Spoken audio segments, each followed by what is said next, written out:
One old internet post nearly erased his career. Not a scandal from a nightclub, not a lawsuit, not a cheating rumor. A few sentences typed online, years earlier. And the craziest part, that disaster didn't just end Jay Park's story. It accidentally created a hip-hop empire in Korea. So who was he before the headlines, before the cancel wave, before he became the guy who built labels and launched stars? He was just a kid from Seattle who danced like he had something to prove. Jay Park was born and raised near Seattle, Washington. His childhood didn't look like the typical K-pop trainee origin story. No early company contracts, no years in a Korean dorm at age 12. His world was hip-hop, street dance, and the kind of internet rabbit holes where you learn choreography at 2 a.m. and wake up sore like you got into a fight with gravity. Jay didn't fall into dance casually. He obsessed over it. He studied b-boy culture, freestyle rhythm, and performance energy. While other kids were thinking about grades and weekend plans, Jay was thinking about footwork, timing, and how to own a stage that didn't exist yet. He eventually joined an underground dance crew called Art of Movement, a Seattle-based group that lived and breathed hip-hop. At the time, it was just friends training and competing. No one was thinking, this will connect to a future K-pop superstar. Life doesn't warn you before it becomes a plot twist. Then came the wild opportunity. A scout connected to JYP Entertainment noticed him and encouraged him to audition. For an American teenager, moving to Korea to become a trainee sounded like a risky movie decision, one of those either this changes your life or you go home broke choices. Jay took it. At around 18, he left the US and moved to South Korea, into a system famous for discipline, competition, and pressure. Trainee life wasn't glamorous. It was long hours, strict evaluations, language barriers, and the constant fear that one bad month could get you cut. Jay struggled, culturally, emotionally, linguistically. But he had one advantage that made him hard to ignore: performance energy. He didn't dance like someone trying to be perfect. He danced like someone trying to be unforgettable. That difference, raw, loud, hip-hop driven, made him stand out in a polished idol world. Eventually, the training paid off. In 2008, he debuted as the leader of 2PM, a group marketed around strength, athletic choreography, and confident masculinity. 2PM's rise was fast. Fans grew. TV appearances increased. The future looked locked in. Jay Park had reached the dream, fame, a leadership role, the spotlight. And then, in 2009, the internet reached back into his past, not with a rumor, with receipts, and that's when everything fell apart. In 2009, Jay Park's career didn't collapse slowly, it snapped. One day, he was the leader of one of Korea's hottest idol groups. The next, his name was everywhere for the wrong reason, dragged across headlines, forums, and comment sections like a cautionary tale. And the trigger wasn't a new scandal, it was old words. Years earlier, during his trainee period, when he was a frustrated, homesick teenager struggling with language, culture, and pressure, Jay had written a few harsh comments online, famously on MySpace, venting about Korea. The posts resurfaced, ripped out of their original context, and exploded. To a normal person, it looked like what it was: a stressed teenager complaining online. To the idol industry, it looked like betrayal. And idol culture does not play around with betrayal. The backlash was immediate and brutal. Fans felt hurt, the public felt insulted. Media framed it as disrespect toward the country that had given him a chance. Sponsors got nervous, networks got cautious. The narrative hardened fast. He hates Korea. He doesn't deserve to be here. Kick him out. Jay apologized. Explanations were made, but the internet wasn't listening anymore. Once the outrage machine starts, it doesn't care about nuance. It cares about speed. And it was faster than him. Then came the decision that stunned everyone. Jay left.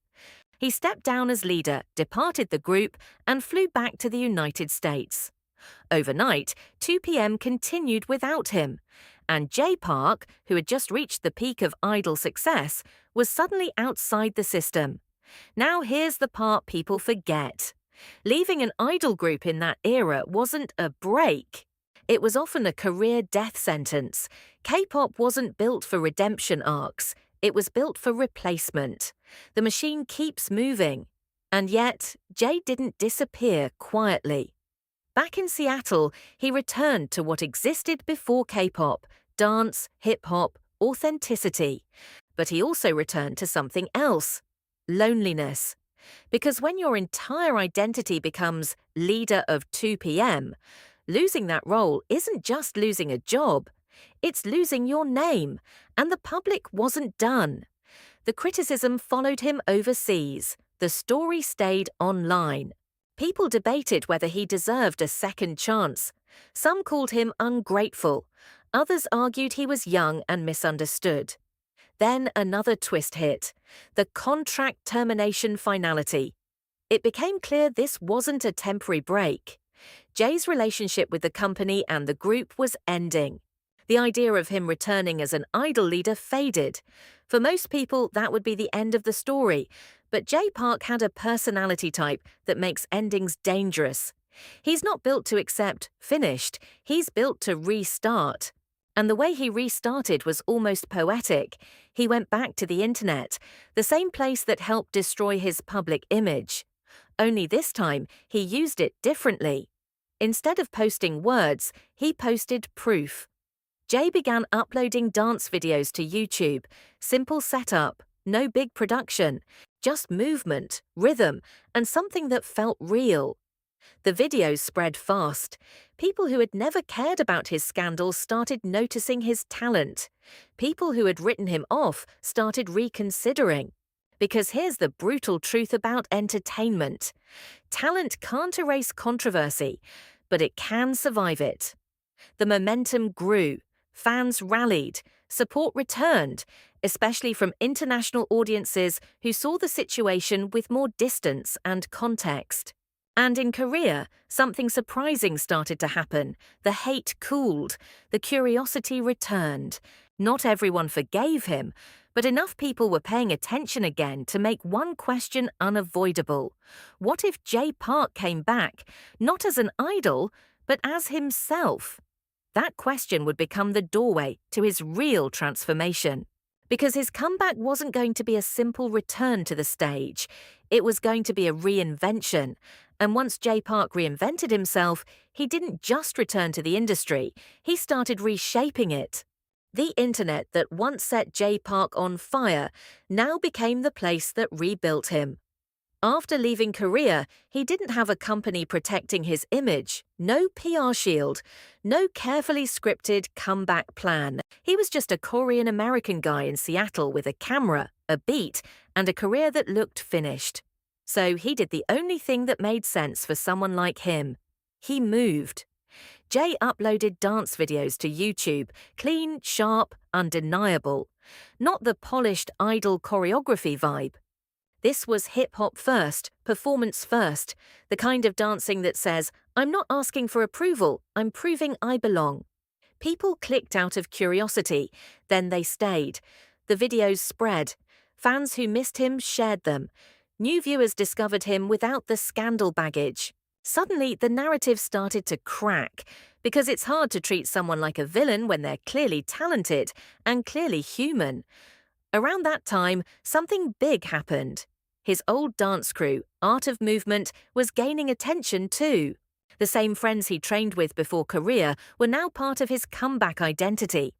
It wasn't just Jay Park alone, it was Jay Park returning to his roots. Then came the twist nobody expected in the idol world. He didn't crawl back quietly. He came back with music, not safe idol music. Actual R&B and hip-hop. More personal, more direct, more like the person behind the image. His early releases and performances showed a different Jay. Still charismatic, but now unfiltered, and Korea noticed. The public, which once felt insulted, began shifting from anger to curiosity. Some people still didn't like him, but the intensity had changed. The scandal wasn't gone, it was just no longer the only headline. Now the headline was, "He's back." His return to Korea wasn't instant acceptance, it was gradual.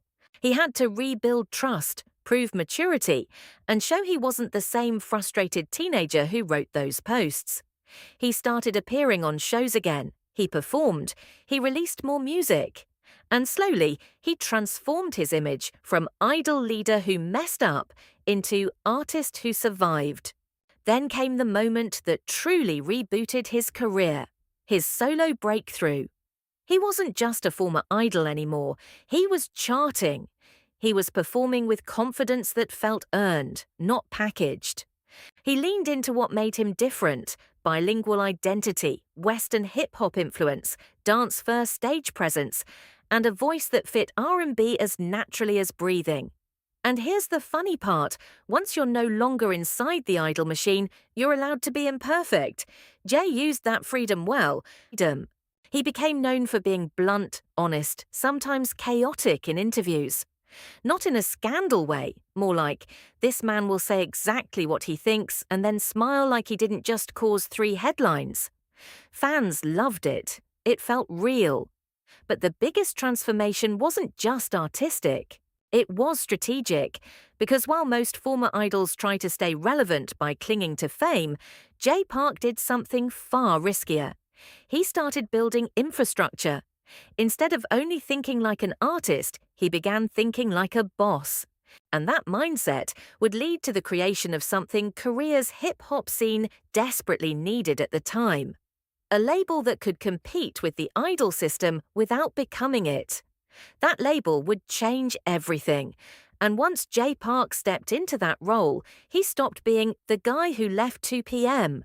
He became the guy who helped shape modern Korean hip-hop. And yes, somewhere in the background, the scandal still existed. But now it had a new meaning. It wasn't the end of his story. It was the origin of his second life. The next chapter is where the real power move happens. How does a former idol, once nearly cancelled, build AOMG, launch stars, and become one of the most influential figures in Korean music? Because once you see what he builds next, you realize something. Jay Park didn't just come back. He came back to take control. Jay Park's comeback wasn't just, "I'm back, please clap." It was, "I'm back and I brought paperwork." After rebuilding his name as a solo artist, he noticed something. Korea's hip-hop and R&B scene had talent everywhere, but not enough infrastructure. Too many artists were either squeezed into idol-style systems or left to survive alone. So Jay did the most Jay Park thing possible. He built a new lane. In 2013, he launched AOMG, Above Ordinary Music Group. The name itself felt like a warning. We're not here to fit in. AOMG quickly became a home for artists who didn't want to be polished into identical pop statues. The label's vibe was confident, creative, and a little chaotic, in the best way. And Jay wasn't just the CEO in the back. He was hands-on, scouting, collaborating, putting artists in positions to win. AOMG helped push Korean hip-hop further into the mainstream, not by copying the idol formula, but by proving that personality and skill could sell. Then he doubled down. In 2017, Jay co-founded H1GHR Music, often styled H1GHR Music, to expand the vision. More artists, more international connections, more room for growth. It wasn't just a label, it was a pipeline. Suddenly, Jay wasn't only a rapper-singer, he was a connector between scenes, K-pop audiences, Korean hip-hop, and global listeners. Here's the funny twist. The guy once criticized for not fitting Korea's proper idol image ended up building one of the most influential ecosystems in Korean music. And even as a label boss, Jay stayed Jay. Still blunt in interviews, still unpredictable, still the type of person who can turn a serious conversation into a meme in 5 seconds.